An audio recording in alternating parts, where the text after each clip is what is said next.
Playing games, taking a bite, changing names. The year is 1982. Dave Meltzer has just published his first ever Wrestling Observer newsletter and will go on to give a young Ric Flair the Wrestler of the Year award, an award he would go on to hold for another 4 years in a row, for a total of 7 years. Jerry Lawler battles Andy Kaufman in Memphis, losing by DQ after delivering 2 pile drivers, moves that at the time were illegal in that state. Amazing Red, Sanjay Dutt, P.T. Williams, Chris Sabin, cheerleader Melissa, and Natalia of the WWE were all born. Whilst The Thing was on movie screens and Bad was playing on our radios, Vincent Kennedy McMahon built the Capital Wrestling Corporation from his father. He effectively carved the ancient sport of wrestling into 2 distinct categories, the real thing and the really fun thing. The Greco-Roman combat became a never-ending struggle between larger-than-life faces and heels, battling in a rigorously maintained kayfabe continuity of feuds and fragile alliances. Pro wrestling cuts a fine distinction between sports and entertainment, athletes and superheroes. As concepts go, McMahon's World Wrestling Federation arrived on the scene, ready-made for a video game adaptation. And it didn't take long for gaming to jump into the squared circle with both feet and a steel chair. Gaming's 8-bit era coincided with the rise of WWF's Mania era, but the first wrestling game completely ignored Mr. McMahon's fast-growing promotion. Instead, future Double Dragon developer Techno Japan pitted the Strongbirds, the inspiration behind the Homestar Runner character, against the Ricky Fighters for arcade wrestling actioner, the Big Pro Wrestling, in 1983. Grapples, throws, slams, and out-of-the-ring brawls were all represented. Technos followed suit and vastly improved on their previous game with coin-op gem Mat Mania, then added 2-player versus mode in its Mania Challenge sequel. An officially licensed wrestling game wouldn't release until 1986, pulling its weirdly alien cast not from the flashy muscle men working for McMahon, but from Muscle Kinnikuman, a localized version of Dragon Ball-ish manga/anime. Neither the gameplay nor the characters translated well. In fact, early wrestling games did a lot better when they did their own thing. 2 more titles hit in 1986. Both brought something new and exciting to the genre, and both were called Pro Wrestling. On the Sega Master System, Pro Wrestling was a super deformed tag team mashup, mixing up grapples with knee drops, suplexes, and aerial moves. More importantly, it introduced a rudimentally heel-face system to determine which teams could and couldn't fight each other, determined by another early innovation: optional in-ring weapons. Heel teams could pick up steel chairs, long regarded as basic wrestling equipment, and smack the opposition around with them. Faces merely banked points for grabbing the furniture first. Sega's version would probably be more appreciated and better remembered if its namesake hadn't become one of the most beloved games on the NES. Nintendo's Pro Wrestling didn't bring the thunder like the other NES cards did, but it gave a memorable set of wrestlers, each with their own techniques, special moves, and button combo strikes.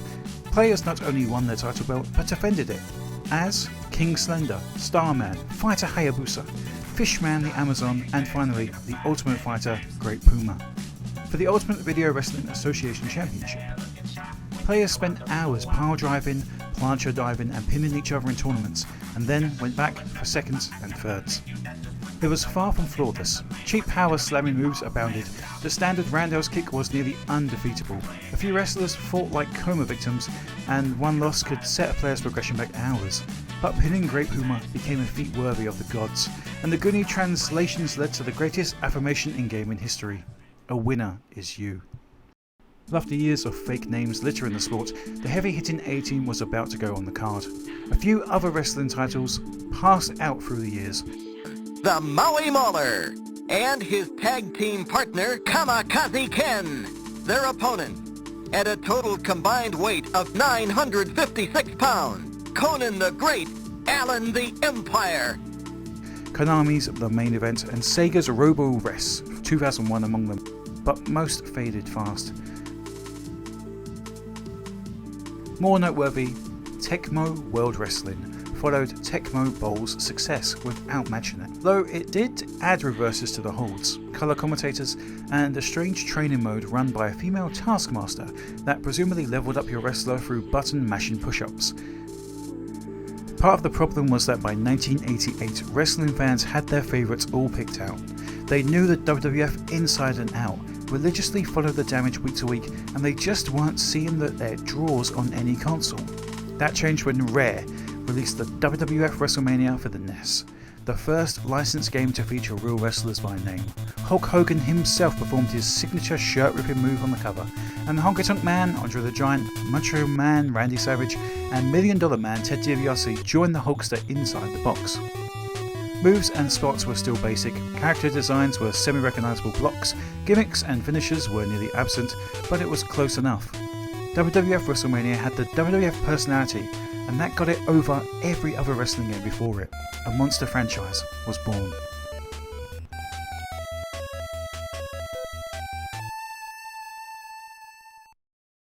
The final game released in the 80s that focused entirely on professional wrestling was WWF Superstars in 1989, a title made by Technos Japan with love. After releasing Mat Mania in 1985, Technos gained the right to make actual wrestling games based on the real thing. And with this, they got to work on the first WWF arcade game and did not disappoint. Now, if you think that something feels familiar in this title, that may be because of Techno's recent work around the time, Double Dragon 2, which this title's engine is based on. It's mostly noticeable in the character designs and when trading fists between wrestlers, as it shares more DNA with Mania's 1983 predecessor, Tag Team Wrestling, as Superstars focus solely on action as a duo. With 6 wrestlers to choose from, your quest to win the WWF Tag Team titles begins as you fight through other teams and go up against Andre the Giant and his tag team partner, the evil Million Dollar Man, Ted DiBiase. The 1990s in professional wrestling were an incredible time, both for the wrestlers and for the fans watching at home. Not only were WCW on top of their game, wrestling companies like WWF were actually struggling to keep up with them. On top of that, you had something else going on that was entirely different to the mainstream product in ECW. The 1990s brought so much change. On the outskirts of professional wrestling, you had ECW doing things that had never really been seen before in America, or at least not seen to the extent that ECW was shown it to people. Whereas the WWF had some weird generational stuff going on that they were kind of trying to combat. A problem that they even kind of have today in the modern realm of professional wrestling. This dependency on old superstars was something that actually took WCW to the next level, which is pretty incredible to think about it. The WWF gambled big on brand new wrestling superstars, but were defeated in the ratings and in people's enjoyment of their product by a company that basically just took all their old guys and put them to the top of their professional wrestling mountain.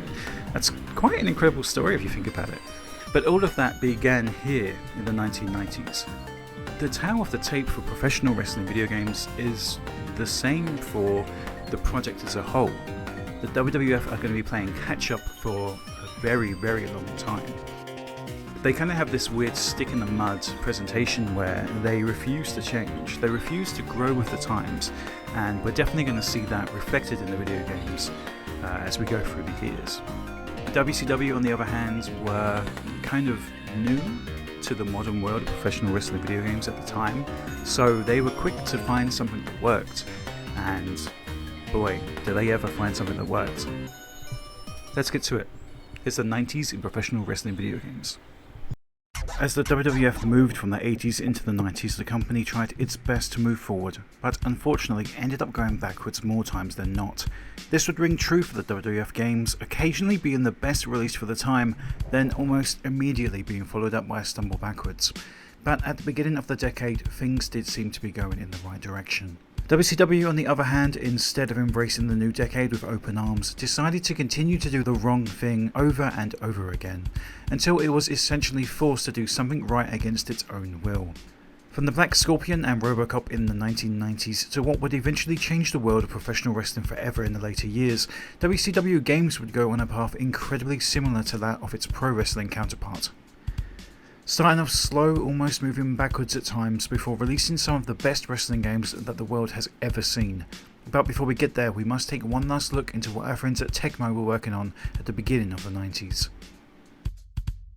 get addicted. WWF WrestleMania Challenge released in November, 22 days before I was born. It came out on the Nintendo Entertainment System and was worked on by Rare, LGN and published by Acclaim. This title had a very interesting style that you could choose, simply titled yourself, meaning that you made your wrestling debut in this game. You, not me. I wasn't born for another 22 days. Technos got back into it with the WWF WrestleFest in 1991. That pushed past WrestleMania in every way. The roster bumped up to include Big Boss Man, the Ultimate Warrior, and then added Jake the Snake Roberts, Sergeant Slaughter, and Mr. Perfect, and everybody looked and fought exactly the way they were supposed to. Royal Rumble modes and cage matches entered the picture. Grapples now folded into throws, headlocks, slams, turnbuckle attacks, running and counter attacks, and the tag team matches and out of ring slugfists really stood out. Body slams that would put Hacksaw Jim Duggan on his ass wouldn't even faze the much bigger Andre the Giant, but Andre was low on aerial attacks. Only a few wrestlers got submission holds while others moved much faster. The frequent 6-man rumbles were punishing, entertainingly rare for early 90s, as most games came across rather easy at the time. This was wrestling. Unfortunately, Technos left the genre after WrestleFest and folded entirely in 1996. Meanwhile, the WWF's Real World competition edged into gaming with Hotshot 1990 released WCW Wrestling, featuring the Road Warriors, their star tag team on the cover. It didn't impress. The sad fact was, WCW Wrestling, released in April of 1990, was nothing more than a model swap screwjob of a year-old Japanese game Superstar Pro Wrestling, which released in 1984. Whilst not a bad game per se, the WCW roster ended up being unfamiliar and using different gimmicks borrowed from non-existent grapplers, and fans just weren't fooled. Fire Pro Wrestling's second bout released in August of 1991 and offered up more wrestlers, more moves, more modes and more action. This title would be worth noting as it was released again on the Wii Virtual Console, though unfortunately the Wii Virtual Console is now obsolete. WWF European Rampage Tour released for the Amiga, Atari and Commodore in January of 1992 and gave an interesting take on teammate warfare, with the main goal being the European Rampage tag team titles. In this one you played as Brian Knobbs and Jerry Sags, Bret, Hulk, the Road Warriors, Savage, Typhoon and IRS. WWF Super WrestleMania released in February 1992 for the Super NES and Sega Genesis. This title, brought to us by Acclaim and LGN, contained 15 wrestlers, including Sid Justice. They're bigger, mightier and tougher than ever before, apparently. WWF WrestleMania Steel Cage Challenge released in September 1992 for the NES, Sega Game Gear, Master System and was actually a TV game, meaning a console wasn't even needed to play this one. How modern. It was from Sculpted Software, who will be seeing a lot more in the near future. The roster had the same people you'd expect, but this time included Tatanka, Razor Ramon, the Mountie and Papa Shango. In 1992, WWF Superstars 2 was released for the Game Boy on August 1, warning, 1992. It contained clotheslines, dropkicks, back-breaking body slams and 6 selectable wrestlers. Kinnikuman Dirty Challenger, released in August in 1992, as well for the Super NES, only in Japan. 8 wrestlers, 8 stages. It contained a scenario mode which was similar to the World Championship mode of the classic Fire Pro Wrestling game. It also contained a group battle as an elimination style match where teams of 3 faced off in singles matches, so not really a tag match at all. Released on Christmas Day 1992 was Super Fire Pro Wrestling 2, released for the Super NES. New wrestling moves and new match types, a new critical system and more highlight this mode's special features that are on offer this time around. There's a World Championship mode, having you fight off against the entire roster in singles or tags, a point system that made its debut in the original, where you beat a certain amount of opponents with different win conditions. Pins, subs, and critical victories give you 3 points. DQs and countouts award you 4. You need enough points to qualify through this title, and if you don't have enough, it's game over. Once completed, you're given a password and can unlock Title Defense mode, a cool addition with 3 hidden bosses. Exhibition mode, of course, returns with singles, tags, handicap matches and elimination type matches as well. The elimination match in question is a team fight, picking 5 wrestlers to go up against 5 others, defeating each one in turn. The roster contains stars from AGPW, Rings, NGPW, FMW, SWS, WWF and Fujiwagumi. Royal Rumble, released in June of 1993. The WWF's second game on the next-gen SNES hardware after Super WrestleMania, and the developer Sculpted Software's third WWF title following the forgettable Superstars 2 and Steel Cage Challenge, fast became the standard by which all others were judged. Lineups varied between SNES and Sega Saturn ports, but the gameplay rocked no matter what you played it on. Between them, gamers had access to Bret the Hitman Hart, Yokozuna, Taker, Shawn Michaels, Papa Shango, Crush, a dozen fighters each, and half of them could be brawling away in the ring at once during the rumbles. One-on-one, tag and triple tag modes were available. Body splashes, atomic drops, and many more joined dozens of new moves. Signature finishers and the ever popular steel chair. You could even pull illegal moves after bumping out the referee.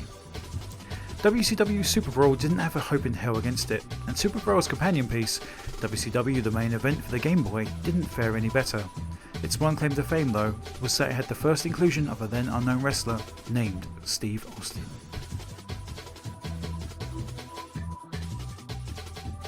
Released in September of 1993, WWF King of the Ring made its way onto Game Boy and NES. It, believe it or not, contained the King of the Ring mode, as well as 10 of the hottest superstars around. Yoko, Razor, Bam Bam and Luger all made their appearances, and yourself even returned this time around. WWF Rage in the Cage released in December of 1993 and on the Sega CD. It contained 20 superstars, this time having Big Boss Man, Crush and Hitchrinkers join its rank of playable characters. It's a spin-off of sorts of LGN's 16-bit WWF games, as the gameplay, engine and graphical style are the same as in the WWF Royal Rumble for the Super SNES and Sega Genesis. It also had steel cage matches, spectacular stereo sound and realistic tournaments battles, including no-holds-barred brawls with in and out of the ring action. And the winner is the model, Rick Martel! Super Fire Pro Wrestling 3 Final Bout was released for the NES in December of 1993. It contains 64 playable characters, offering a more refined wrestling engine and even an edit mode for you to add 12 extra wrestlers to your roster. World Championship made its return with the same system as described as before, as well as the Open League, Elimination Tournament and Battle Royale all seeing a return. The roster contains stars from Rings, AGPW, NGPW, FMW, WCW, WWF, MPW and WAR. Dusty Rhodes, Sting, the Nature Boy Ric Flair, Rick Rude, Vader and the rest of the WCW had to wait until 1994 for another shot, and that was blown too. The Super Nintendo Entertainment System gave all kinds of opportunities, but WCW Super Brawl Wrestling, released in November 1994, was stuck with choppy graphics and an outdated isometric layout, and threw in poor controls as an unwanted bonus.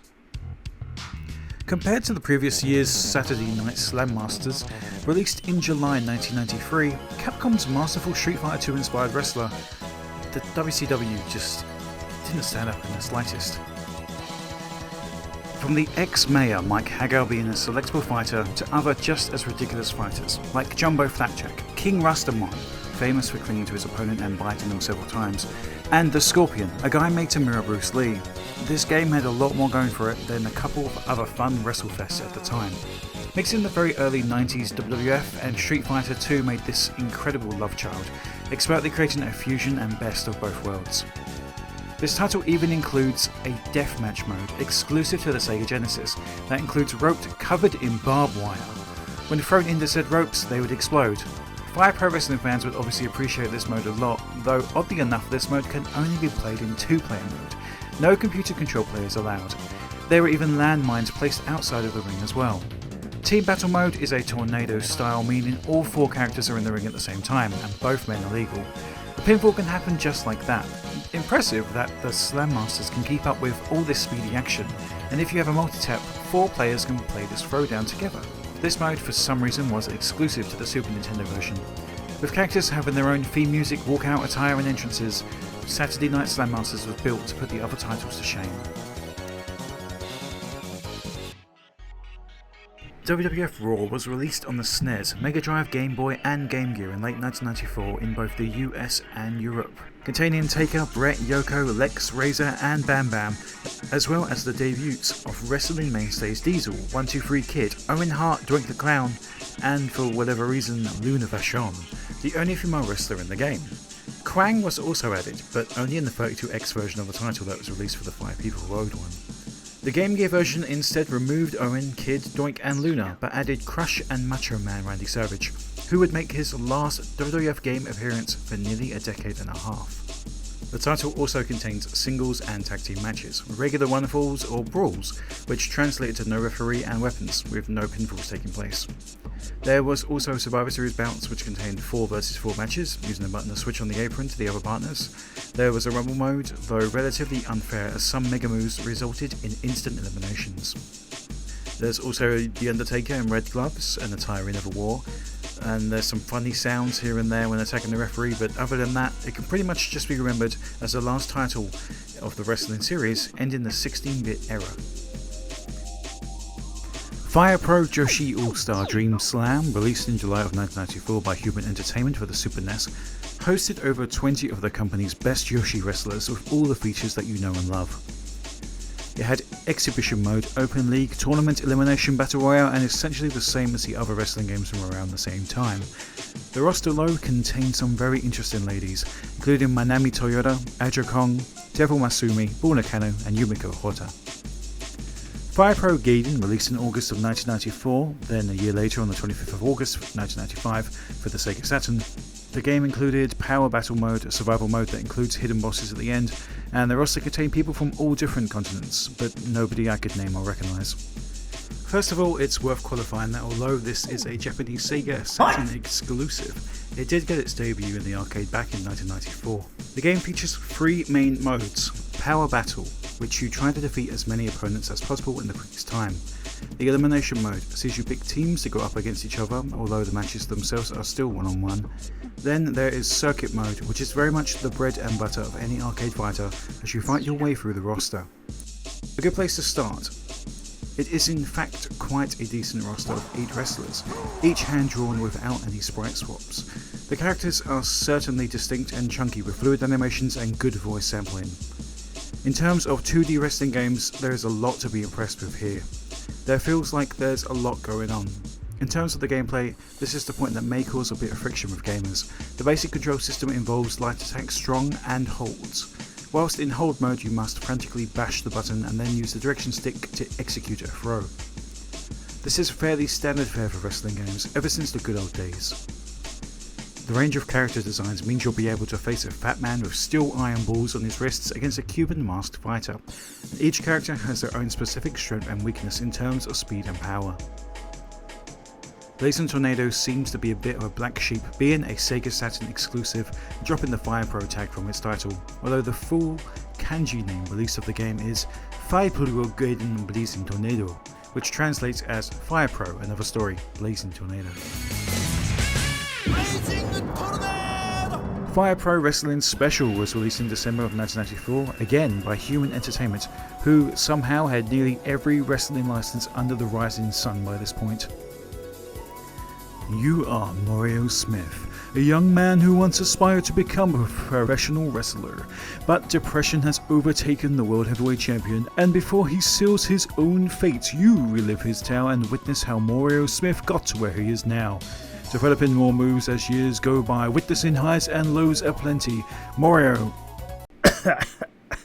I can't do that voice, I'm sorry, oh my god. Mario must fight the men responsible for his mental suffering and put them down. Oh, and this game features 105 playable characters in total. These of course include Liger, Black Tiger Mask, Scott Norton, Keiji Muto, Chono, Johnny fucking Ace, Steve Williams, Kenta Misawa, Terry Gordy, Super Strong Machine, Sabu Sasuke, Hulk Hogan, Sting, Taker, you name them, they're probably here on the list. There's even 23 hidden wrestlers that can be unlocked by completing the Champion Road, including Dustin Rhodes, Terry Funk, Ric Flair, Inoki, Tiger Mask. There's also hidden shoot fighters and a ton more available by making them yourself. By using the edit tool, Hayabusa, Bret Hart, Yokozuna, Taka Michinoku, Jake Roberts, Ultimate Warrior, Cactus Jack, and even Dan Spivey can all be unlocked. In 1995, Extreme Warfare was released and was also released as Extreme Warfare 2, 2000, 2001, 2002, 5000, 6000, 7500 and 9000. This one is a text-based professional wrestling management simulator where players decide which matches take place and include who was going to win, even including financial elements. The 8 re-releases of the title added more content to the game, further building on the idea of booking matches and running the business aspect of a wrestling promotion with each re-release.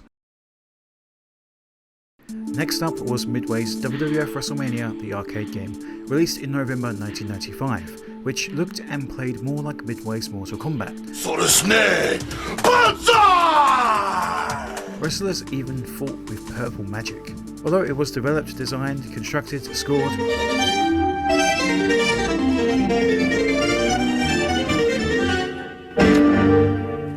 tested and produced by Bret Hart personally, this title is majorly lacking. Sorry Bret, they probably should have got a video game company to do it. Starring 8 of the WWF's finest stars, Yokozuna, Razor, Bam Bam, Doink, Taker, Shawn and more were all digitised, just like the original Mortal Kombat games from around the same time period, though these lacked a bit more definition than those titles. That being said, this title was never meant to be taken overly serious. Each wrestler has specials that play on their character. Doink slaps rivals with a giant clown hand and kicks with a bright red clown shoe, and the arcadey approach extends to being on the receiving end of a move as well. Doink drops balls and bowling pins when thrown into the air, whereas Shawn Michaels is slammed into the mat, little pink hearts spread straight out of him. There are also projector attacks, just like Ryu's fireball from Street Fighter 2. There's no pinfalls, most matches instead pit you against multiple wrestlers, and you just hammer away at them until their health reaches 0. This title, for whatever reason, just feels more like a street brawler than a wrestling game. This makes sense and fits, as this isn't a sim anyway, instead designed to give you a few minutes of thrills per quarter, and get people walking by to say, "Whoa, my turn." WrestleMania the arcade game is a quick brainless fighter that will disappoint people looking for a decent representation of the wrestling scene at the time. 1994 of course gave us such great bouts. Misawa vs Kawada in June, Aja Kong vs Manami Toyota in November, as well as Bret Hart vs Owen at SummerSlam, but even more important than those matches, it gave us Razor vs Shawn Michaels.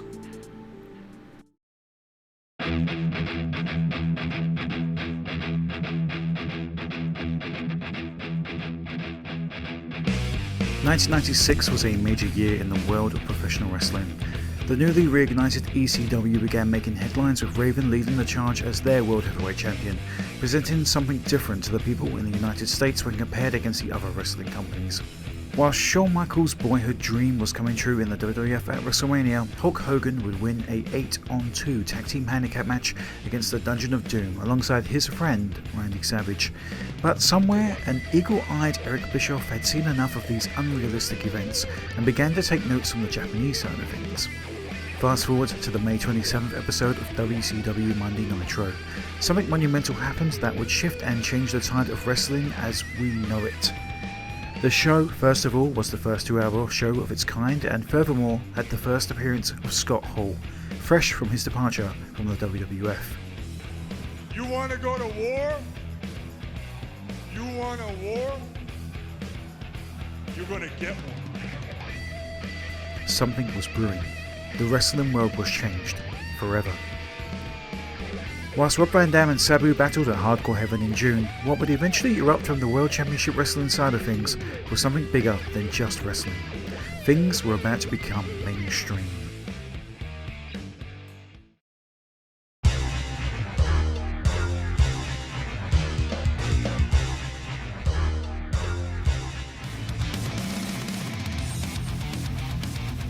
The Fire Pro Wrestling series began innocently enough on the PC Engine in 1989 and largely flew under the radar for 17 games in 17 years. The 18th was Super Fire Pro Wrestling X Premium, released in 1996, and is where things really got good. The first thing that strikes you about Super Fire Pro Wrestling X Premium when compared to the wrestling games released in the West at the time is the size of its roster. Whereas you'd be lucky to get something like 10 or 12 wrestlers in a SNES or Mega Drive wrestling game, Premium swarms you with nearly 80, with the option to edit existing wrestlers while also creating your own should you wish to do so. The game is unlicensed, but it's pretty obvious who all the wrestlers are supposed to be, and any Puro fan with a keen eye will be able to recognise their favourites very quickly. The game includes wrestlers from all major companies at the time, such as New Japan, All Japan, FMW and War, as well as having a block of American wrestlers which include the likes of Hulk Hogan, The Undertaker and the Steiner Brothers. The game also includes prominent MMA style fighters from Rings, Pancras and the UWFI, such as Minoru Suzuki and former UFC Superfight champion Ken Shamrock. Premium also focused on a different style of gameplay in comparison to games like Raw. Whereas Raw is essentially a button masher, Premium is more about timing and positioning. When two wrestlers make contact, they will enter a grapple, at which point you can then try and land a move on your opponent. There are weak grapples, medium and strong grapples. Some wrestlers also have a special move that you can perform by pressing the Y and B buttons together at the same time. The gameplay matches the general ebb and flow of an actual wrestling match, which means that if you jump right in trying to hit all your big moves, your opponent will automatically block them. This means you have to start with the weaker moves and work your way up to hitting your big moves at the bout's crescendo. This not only brings strategy to the proceedings, but it also brings a great bit of satisfaction when you finally plant your opponent with a finisher move after 10 minutes of struggle. Next up in 1996 was WWF In Your House, which featured Bret and Owen Hart and the first game appearance of Triple H. This title also included the Ultimate Warrior, Bulldog and the debut of Weither, though he had previously appeared in multiple WCW games previously. In Your House plays the same as the arcade game, with a few minor differences. Welcome everyone to the leader in sports entertainment for over 50 years! Welcome to the new WWF generation! Welcome to In Your House, we are live! Wrestling grapple moves alongside lightning attacks and overall everything you genuinely expect from a title like this, but for some reason just worse. This title includes a Mortal Kombat style ladder mode where you face each character, where you win the WWF TV clips, and that's about it. The sprites are worse, the moves look less fluid, and the effects for each character are either rehashed or unoriginal. There's a cinema stage for Goldust, a crypt for Taker, a weird level based on playing cards for Owen Hart, and so on. There are bad digital sprites, bad gameplay, and a horrible soundtrack. It would have been huge for the WWF to have a successful game in one of wrestling's most successful years, but this ain't it. Big win, McMahon!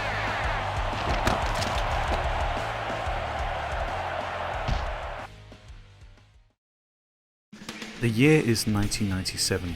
ECW, WWF and the WCW were riding high.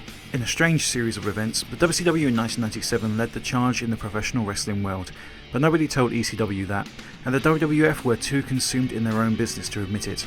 The WWF ending with heel and screaming profanity completely uncensored, whilst promising violence on a level unseen before in the WWF, although similar to the NWO story playing out on WCW at the same time.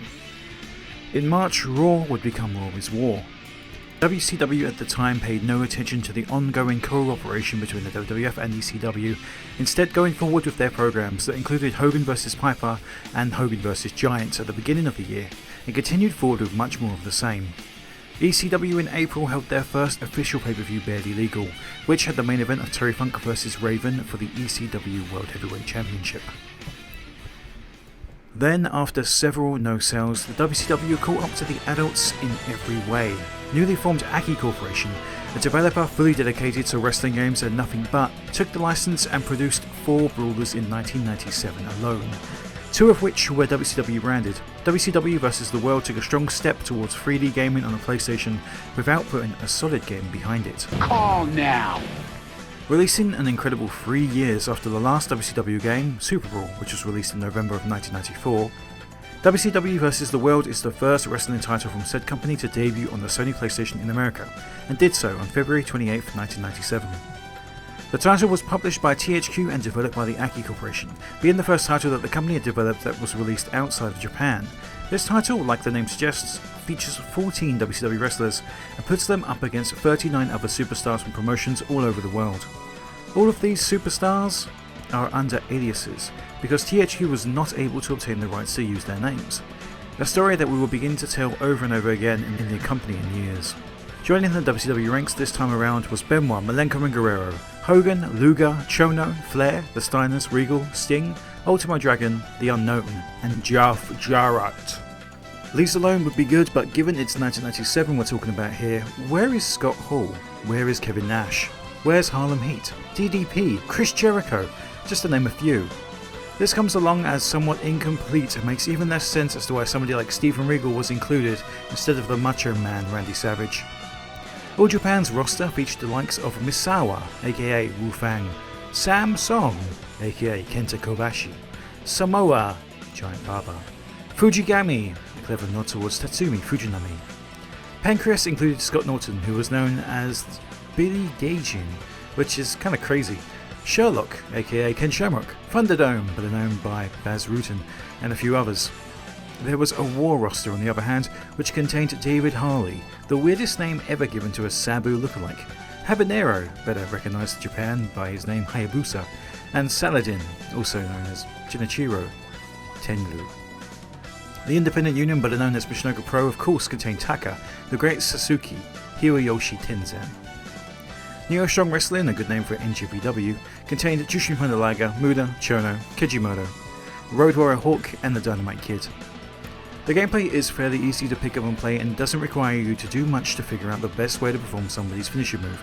The graphics didn't look great, but it was more about the gameplay for the time, and given this was one of Aki's main first additions to the PlayStation, I doubt many people complained about it too much at the time.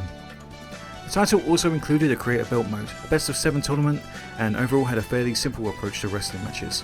What this game lacked in presentation, containing no winning animations, no entrance animations of any kind, and an FMB introduction, really did make up for in the gameplay. It should forever really be remembered as the first of the major licensed Aki titles.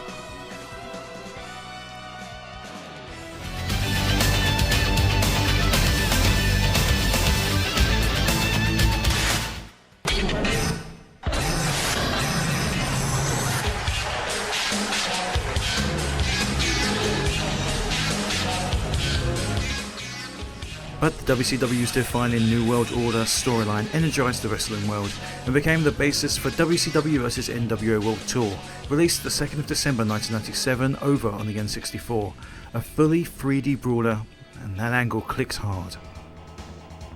World Tour was just as revolutionary as the NWO storyline it borrowed, with all moves built off holds instead of happening out of nowhere. Aki's critically acclaimed grappling system would go forward to be the standard bearer for all future wrestling titles' own grappling system, being replicated to this day in nearly every wrestling title that has been produced since. Taunts were added to the game for the first time, and a spirit gauge replaced simple health bars, allowing for crowd-pleasing superhuman comebacks. Again, something else that going forward would be the standard in the professional wrestling gaming world. Suddenly wrestling was all about the grapple again, and players loved it. Added to the excellent gameplay, Aki added Handicaps Battle Royals, a tournament that pitched NWO against WCW, round-robin style tournaments as well as league tournaments, more familiar to the Japanese wrestling fans at the time. Although World Tour features no Creator Wrestler mode, story mode or ring entrances, it also makes no reference to physical championship belts, instead including a trophy being shown at the end of tournaments. That being said, championships were won during the title's League Challenge mode, where at the end of each promotion you'd face a special character, that being DDP for WCW, Raph for the DOA, Glacier for the IO, and Randy Savage for the NWO. After winning each of the selected titles, a new mode would be unlocked which included the Ultimate Challenge, either Manami Toyota or Muhammad Ali. The updated roster, including Hulk's turn to the Hollywood Hogan, Kevin Nash, Rey Mysterio Jr., and of course Eric Bischoff, led to some truly badass gaming, even if their movesets were a little off. Also included was a heavy roster of non-existent wrestlers. In fact, real fighters from Japanese promotions built for the country's localized port of the game, Virtual Pro Wrestling for the Nintendo 64.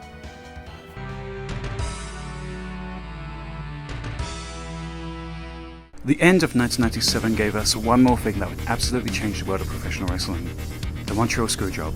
The name given to the night where Bret Hart was legitimately screwed out of his world championship in his home country of Canada. For those who don't keep up with professional wrestling or have just a passing interest, this changed the WWF forever, forcing Bret Hart out of the company along with multiple friends in a real-life screwing of Bret out of his beloved WWF Championship.